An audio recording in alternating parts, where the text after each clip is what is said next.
এটি হচ্ছে 24 ওয়াটের একটি ইউপিএস সার্কিট।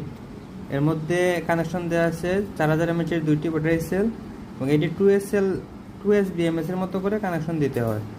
এবং লোডে কোনো আউটপুটে কোনো লোড দেওয়া নেই, তারপরেও দেখা যাচ্ছে 0.800 বা 882 mAh লোড নিতেছে এবং খুব দ্রুত চার্জ হয়।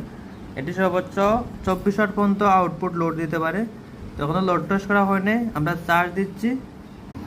আরেকটা জিনিস হচ্ছে, ব্যাটারি কিন্তু মোটামুটি ফুল হয়ে গেছে।